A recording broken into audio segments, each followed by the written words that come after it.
This is Innovate Africa, a series highlighting innovation and creativity across a continent that is on the rise. Today on Innovate Africa, African scientists using satellite technology to map the future. Space in itself is an economic sector. The one who has information actually controls the future.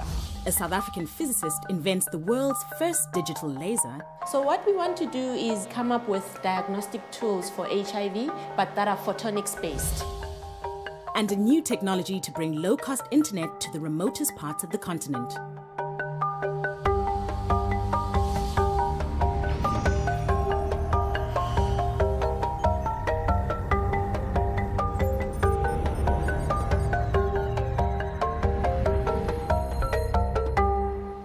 Across Africa, science and technology are playing pivotal roles in our development. In today's program, we meet African scientists who are fast-tracking the continent's future. I visited the South African National Space Agency to find out how looking to the stars is helping improve life in Africa.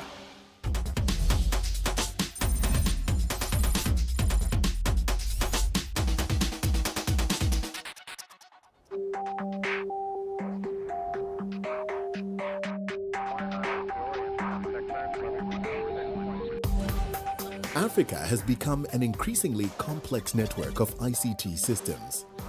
Space science and satellite technology is no longer a new frontier. Mobile devices, navigation systems, radio and television signals, internet connectivity, and even disaster management are all being facilitated by thousands of satellites orbiting the Earth. Space science is now a critical pursuit for African countries, with an increasing dependence on space-based technologies. With the mobile explosion across Africa, space will be providing solutions to the continent's growing ICT needs. And South Africa is leading the African space race. The South African Department of Science and Technology has set space science as one of the 5 grand challenges for the country in their 10-year innovation plan.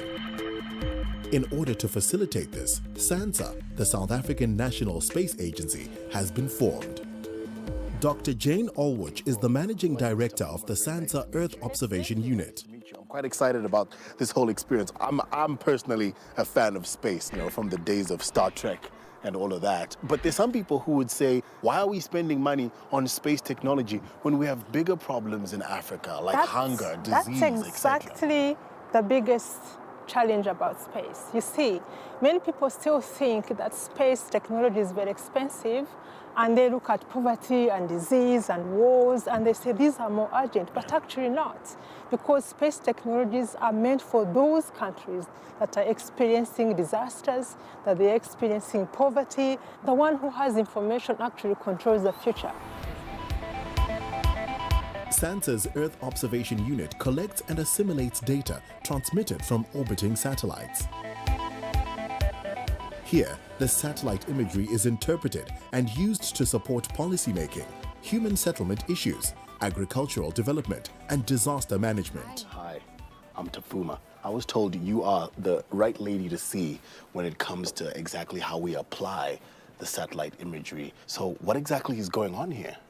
We're looking at a satellite image here called Spot 5. So it gives us the capability to observe what is happening on the Earth's surface from space, and we are able to acquire information over a larger area compared to what you will normally see when you're walking around the street or when you're driving. And then we can do analysis. So our end users are mostly government departments. So what we do, we analyze the images and convert it into information that they can use. For example, if we're looking at human settlements, we can monitor urbanization, the rate at which our urban areas are growing. On this particular image, all these settlements that we're seeing were there in 2006. Yeah. And over here, this image was taken in 2013. There's been like massive development. That whole bottom part is... This whole part was in there. Developed. Yes, it was developed between 2006 and 2013. If urbanization is not monitored or managed, it can have negative impact on the infrastructure. Like demand of services can be higher than the supply, but also it can also have negative impact on the environment. Are there other parts of Africa that we're monitoring in the same way? The images that we acquire here at SANSA, we don't just acquire for South Africa, we acquire from the equator coming down to South Africa. So that information we share with other countries or other agencies. Nighttime images of Africa transmitted from satellites can also help to assess zones on the continent without access to electricity. It's easy to spot areas without lights from the skies. Apart from human settlement and resource analysis, satellite imagery has several critical applications for Africa. Pollution, particularly in bodies of water, can be quickly identified using different color wavelengths. Normally the water body should have one color. So the minute that we have different colors, it shows that there is a problem. Pollutants and the overgrowth of organic matter like algae can seriously affect the safety of Africa's valuable water sources. By spotting these contaminants quickly, alerts can be sent out and the pollutants contained or removed. If we acquire this image today and then we have another image maybe end of the month, we can see where's the algae moving. Then they can also see where they need to concentrate on. Large-scale disaster management is also one of the key applications of satellite imagery in Africa. Areas prone to flooding stand to benefit hugely from space science. This is an image over Mozambique. This is Chokwe village. That was taken before the floods. And after the flood, with the satellite imagery, we are able to see the areas that were affected by floods. All the blue to purple is water that was accumulated during the flood. And that agricultural area, subsistence farming, it's all flooded there. So that could also affect our food security. With such information, we are able to model in terms of which are the areas that are likely going to be affected by floods if we have similar rain. So in so doing, then we'll be able to plan better. The local authorities will be able to place people or approve development in areas which are safer. Would you say that Africa's future is in the stars? Space provides us with capabilities to monitor today, yesterday, and plan for tomorrow. It isn't only Africa's weather conditions that can be tracked by satellites. SANSA is also host to the only space weather regional warning center on the continent. Here, the scientists monitor the sun, its activity, and its impact on space weather. Space weather is the term for the conditions experienced between the Earth and Sun. The main driver of space weather is the sun, so we monitor the sun in different wavelengths. That's why you see the images of the sun in different colors. We want to see different layers of the sun. It has some activities, it's not always quiet. We get some space weather events like the solar flares, the coronal mass ejections or solar energetic particles. They can affect some of our technologies. Solar flares can have devastating effects on the continent's communication systems, electricity supply, and even on satellites themselves.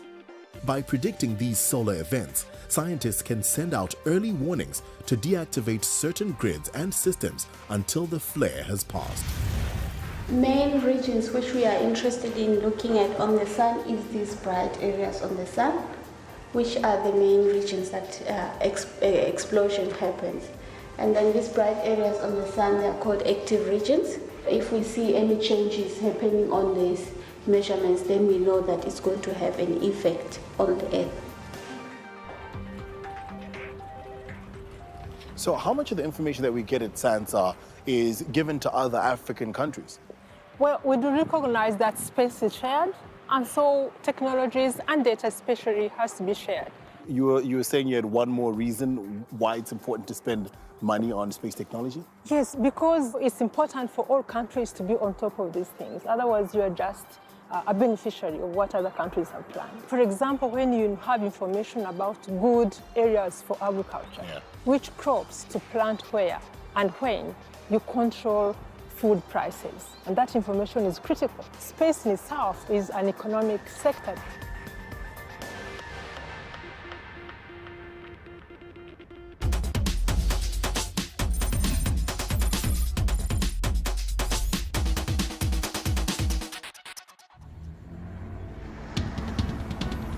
Although Africa has gone digital, with mobile devices and internet connectivity wiring the continent to a global ICT network, getting connectivity to remote African areas is still a challenge. Rough terrain and lack of infrastructure often mean that the installation of telecom cabling is expensive and in many cases impossible. L'Afrique n'a que à peine 1 ou 2 lignes pour 100 habitants. Pour creuser, ça coûte très cher et l'Afrique est en retard.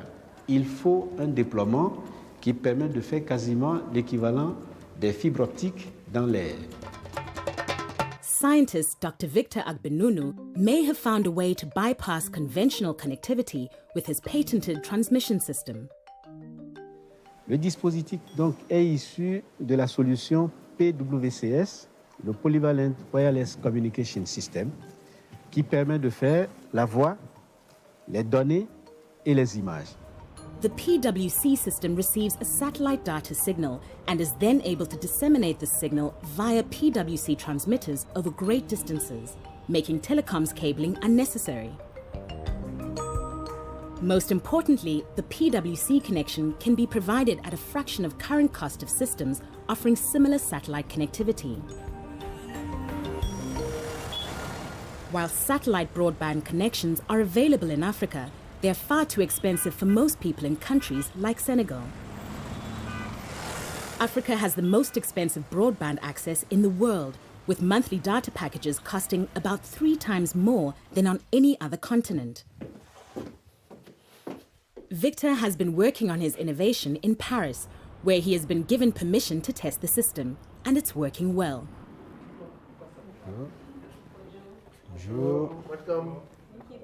He has brought together a group of African scientists who have funded the research and development themselves. They are determined to offer the service to Africans at either low or no cost. Nous, notre groupe que nous constituons, a des produits avec la finalité de l'usage et de l'utilité. D'abord, pour l'Afrique, si demain ça peut servir pour d'autres, il n'y a pas de problème. Qu'on est venu, comme moi, comme les amis, tout ça, d'Afrique, de quoi on a souffert, on est les mieux placés pour pouvoir définir et concevoir le produit. Victor and his team realized that providing a data connection was not enough, as many of the people who stand to benefit the most don't have access to computers or even electricity. Their rollout strategy is to focus on schools. C'est le kit élève. À l'intérieur, nous avons donc la tablette.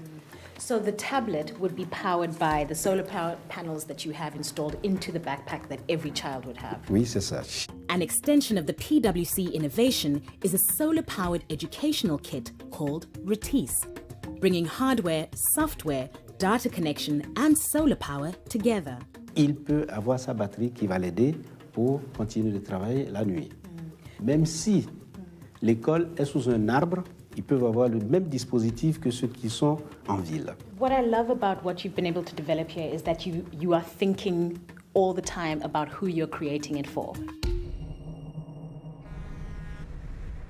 The PWC system has been hailed as revolutionary, and Victor has had several lucrative offers from both America and Europe to buy his patented technology. But he has refused to sell. J'avais voulu que pour une fois, on montre sur le continent qu'on peut inventer, accompagner une invention jusqu'à son développement et la matérialiser par l'industrialisation du produit. Standing his ground has meant that Victor has been battling to secure non-commercial funding for the PWC project for several years. Used to paying top dollar, some African institutions have been skeptical of its functionality and have questioned if something so cheap could actually do the job.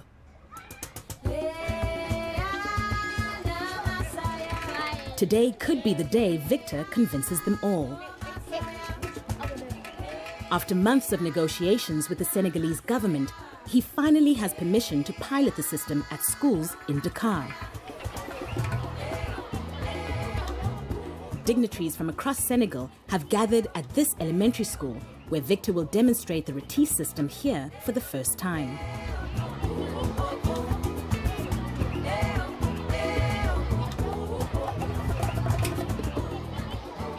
Il faut que politiquement, on décide aussi que les produits soient fabriqués en Afrique. Ce serait bien qu'on ait une usine d'assemblage du kit ici pour au moins l'Afrique de l'Ouest. After initial introductions to the package, it's time to demonstrate the functionality of the kit in an actual classroom. Victor has a lot riding on things at this pilot school going well. Aujourd'hui, pour venir à l'école, vous tenez vos sacs comme ça au dos. Et je vois déjà pour une petite fille comme celle-ci, ce que cela pèse. Qu'est-ce qui pèse plus lourd? Bon, voilà. Dans votre sac à dos, vous avez quoi? Crayon, gomme, cahier, livre et tout ça va se retrouver dans votre sac électronique. Et quand vous allez à la maison, cette batterie que vous avez, vous allez la brancher pour continuer de travailler à la maison. Ils sont là pour vous donner une bonne éducation. Bravo.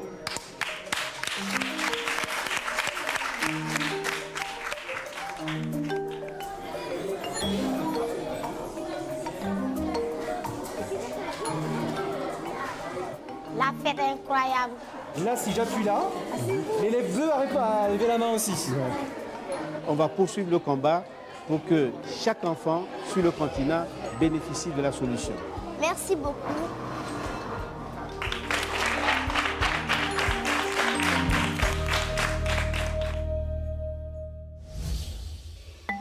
And from Senegal to a lab in Pretoria, where two physicists are using light to make dramatic advances in the world of science.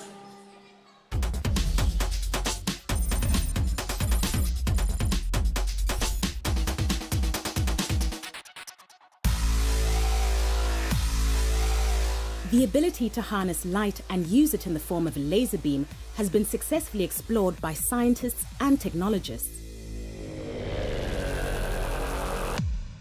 Lasers are used in everything from simple barcode scanners to industrial manufacturing and medicine. Bloodless surgery, detection of pollutants in the atmosphere, protection of aircrafts against heat-seeking missiles, and even safeguarding structures from lightning strike are just some of the laser applications scientists are exploring. But at the Council for Science and Industrial Research here in Pretoria, South Africa, researchers are taking laser science to the next level. Here in this laboratory, Dr. Sandile Ngobo, a laser physicist, has created the world's first digital laser, a brand new invention with the power to completely change the field of laser science. So you can think of it as a laser beam that changes all the time. It's a movie kind of laser because all the time you're changing the digital holograms inside the laser to generate different beams. With a conventional laser, there's no way to modulate or change the shape of the laser beam itself. It can only be projected in one form. If multiple shapes are required in order to complete a series of tasks, the user must either use many lasers, each of a different shape, or attempt to shape the beam using expensive specialized optical elements. That every time you want to change the shape, you must go buy a new laser. So we can think of this as a way now that you can actually generate a laser that can actually generate different beams in real time depending on what you want to do. With Sandile's discovery of the digital laser, operators will now be able to use software and a digital interface to control and change the shape of laser beams. This will drastically improve functionality and performance across many industries without the expense of multiple lasers or extra optics.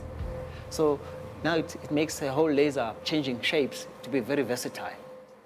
The digital laser has the potential to revolutionize telecommunications. Data transmission could be sped up dramatically using the programmable laser to replace conventional optical signal transmission. You can have a detector on the other end, where if you send in a certain shape of laser beam, it represents a specific letter, and that's where most people want to actually take it from. Is it in the laser labs? No, in your lab. In my lab. Sandile's laser is now being used to assist in the field of biophotonics, the science of using light to manipulate and understand the inner workings of cells and tissues in living organisms. So all of them like that.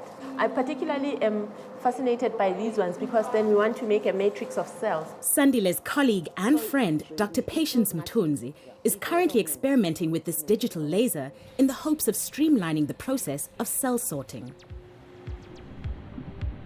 Cell sorting is critical to Patience's current experiments. She is Africa's first graduate and doctor of biophotonics.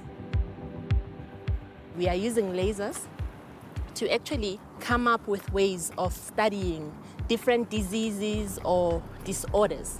Patience's main focus is on developing non-invasive treatments for some of Africa's most prevalent and life-threatening diseases. Think about in the future when we have things like personalized medicines where we can actually take some specimens from your body, manipulate them and plant them back in your body. That could be very exciting. Human bodies are made up of trillions of cells. When a disease like tuberculosis or HIV takes hold, the body's cells come under attack. The current treatments for these diseases have no way of distinguishing between infected and healthy cells. The side effects of the medications can often be devastating, as both infected and healthy tissue is attacked. Patience is working on a way of targeting only infected cells for treatment, using laser light. So Ndoni, this is where we would cryopreserve our cell cultures. We keep them in liquid nitrogen. This biological cell culture laboratory allows Patience and her team to manufacture synthetic tissue models from human cell samples. So you stock these cells so that you can use them for the experiments with the lasers? Yes. So these you can keep them forever. These cells are then infected with the disease being studied.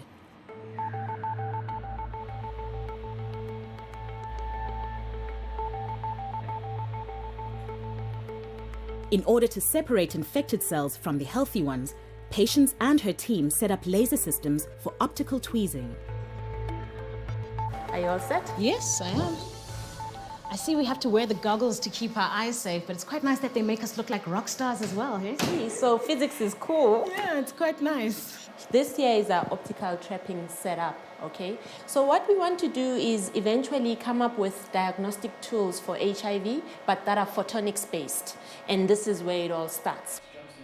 Optical tweezing allows individual cells to be manipulated.